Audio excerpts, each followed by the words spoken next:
untuk sesuai dengan Romo yang ditekuni tentang keilmuannya tadi tentang apa namanya?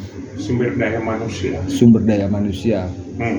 Katanya dengan manajemennya, bagaimana untuk misalnya saya sebagai pelaku mau berusaha, apakah kalau terbentur dengan modal itu menjadi momok atau menjadi langkah yang harus menghentikan niat untuk berusaha? Ya kan selama ini orang kalau pikir modal kan pikir duit. Iya. Padahal modal yang paling utama itu modal dengkulnya. Modal niat. Kemauan, niat. Iya, niat. Niat kerja keras itu. Iya. Jadi kalau orang sudah punya tekad, iya. Uang itu nanti pasti ada akal untuk bisa mendapat dan harus mulai dari yang ada dulu. Yang dan ada dia dulu. Bertumbuh. Iya. Nah, kalau mulai dari modal besar, biasanya runtuh. Iya. Jadi kan dulu ada contoh di Amerika. Iya. Ada satu ibu itu punya cita-cita mau mendirikan asrama sekolah untuk yatim piatu. Iya. Ya, anak-anak miskin di Amerika yang di pinggiran, di kampung petani-petani itu miskin, imigran-imigran itu. Lalu dia bikin proposal karena dia punya tanah berapa ribu hektar itu. Dia mau buka asrama, sekolah untuk orang miskin. Dia mulai mau cari dana karena proposal apa semua sudah jadi. Dia pergi ketemu yang punya apa yang terkenal itu loh, Microsoft kayak pemiliknya itu kan kaya raya. Dia ke sana, dia presentasikan semua bagus. Lalu siapa ya, aku lupa namanya, disentil, nggak dikasih modal tapi malah dikasih. Enggak, setelah dia presentasikan semua proposalnya, dia kan harapkan si pemilik si Microsoft ini memberi dia modal untuk mulai bangun itu. Harapannya gitu. Tapi ternyata enggak kan begitu selesai dia presentasi, dianggap semua bagus dan itu bisa terrealisasi.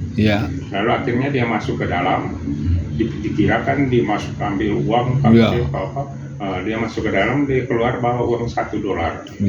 Dia bilang ini modalnya, silakan mulai. Ya kan ibu itu kan kecewa, pulang dengan lemas, lalu dia pergi jalan-jalan ke supermarket. Dia bilang bagaimana saya bisa mulai dengan $1. Lalu akhirnya dia keliling-keliling karena bingung saking bingungnya. Tiba-tiba dia tiba di bagian pertanian. Lalu dia lihat itu ada benih-benih tomat. Nah itu kan harganya itu tidak ada yang tidak sampai $1 berapa. Uang $1 itu dia beli benih tomat. Dia pulang kembangkan, dia beli polybag apa segala macam, dia pulang mulai kembangkan, semai jadi bibit. Lalu setelah itu dia tanam yang sebagian. Begitu hasil panen pertama ini dibikin benih lagi, lalu dia kembangkan lagi sampai berapa puluh hektar itu jadi perkebunan tomat yang luar biasa. Dan dia satu kali panen itu sudah berapa ribu dolar. Jadi lama kelamaan, lalu akhirnya terkumpul modal dan dia bisa mulai bangun gedung. Lalu dia akhirnya pergi terima kasih kepada yang punya Microsoft itu. Dia bilang terima kasih Anda sudah mengajarin saya untuk mulai. Dan saya sudah kembangkan, seharusnya saya kembangkan pertanian saja saya sudah bisa makmur sekali. Tapi karena misi awal saya harus ada sekolah, harus ada asrama untuk anak yatim piatu, anak-anak miskin, saya akan jalan terus. Akhirnya yang dulu dia minta yang kasih $1, dia bilang, sekarang kau butuh apa saya bantu. Gitu. Jadi akhirnya untuk menyelesaikan itu di proyek itu dibantu. Dibantu seluruh karena sudah jalan dan dia tidak akan kehilangan modal. Benar. Makanya kan tadi saya bilang kan panjenengan kan sudah punya modal 100 talas. Ya kan kedepannya mau diapain? Gitu. Jadi ya kan nanti kalau tadi saya sudah kasih penjelasan kan, orang-orang kita kan diberdayakan, sehingga nanti kalau kebun paroki itu tidak, tapi kita juga perlu pasaran tetap supaya store ke kita, dan kita bina petaninya supaya hasilnya tetap bagus. Iya. Jadi dikasih kailnya, bukan dikasih ikannya. Itu dia. Iya. Dan itu sungguh terjadi. Iya. Makanya kalau orang Indonesia kalau mulai mau buka satu usaha, mereka pikir modal. Padahal seringkali modal itu sudah ada di tempat kita, sudah ada tanah mungkin, sudah ada pasarnya mungkin, sudah ada. Tapi kita mau mulai dari mana? Kita sekarang punya apa? Dan kita bisa mulai dengan apa dulu? Iya.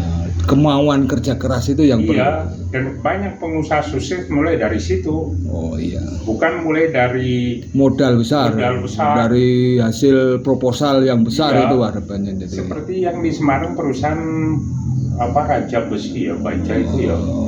Itu saya kenal baik pemiliknya. Dia dulu mulai di Tanah Abang kan, dia tidak mau kuliah, bapaknya tidak mau kasih modal. Lalu dia mulai dengan uang 500.000. Itu pun dia pinjam dari teman yang bisa kasih pinjam. Dia bilang bulan depan dia kembalikan. Lalu dia mulai usaha, lalu begitu akhir bulan dia sudah dapat uang, dia pergi kembalikan yang ini, lalu dia pergi pinjam ke teman yang lain, tapi dia punya daftar. Nah ini teman sana kan kasih pinjam saya sekian, saya sudah kembalikan bulan ini juga sekian, jadi kan pada percaya kan, tapi dia disiplin, dia pinjam lagi, lalu ada hasilnya lagi dia kembalikan, dia pinjam lagi. Jadi konsepnya itu talenta itu ya. Iya, talenta itu. Jadi istilahnya tekad tadi. Dan dia punya tekad. Jadi jangan takut tidak punya modal. Modalnya itu bukan modal uang rupiah yang besar, tapi kemauan. Kita sudah punya modal hati, pikiran, dan fisik. Kalau fisiknya sehat kan, bisa dipakai itu enggak? Mau dikembangkan enggak? Mau kerja keras enggak? Itu kan filosofinya kan di situ. Jangan pikir soal duit. Karena kalau kita mau cari laba itu mitos. Kalau dalam manajemen kamu mau cari laba, kamu tidak akan untung. Istilah Injilnya apa? Carilah dulu kerajaan Allah dan kebenarannya, semuanya ditambahkan kepadamu. Jadi ya sudah, yang punya saya tak kembangkan. Talenta itu. Talenta itu. Kan punya kemauan. Lalu mulai dengan talos dijual.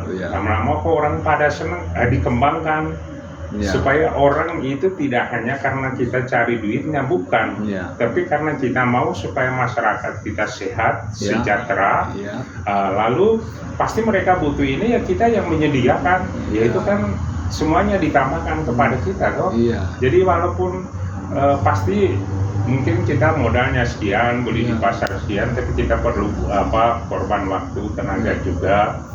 Tetapi nanti itu sedikit-sedikit lama-lama kan dia jadi besar. Terima kasih. Itu berbisnis dengan cara yang benar gitu.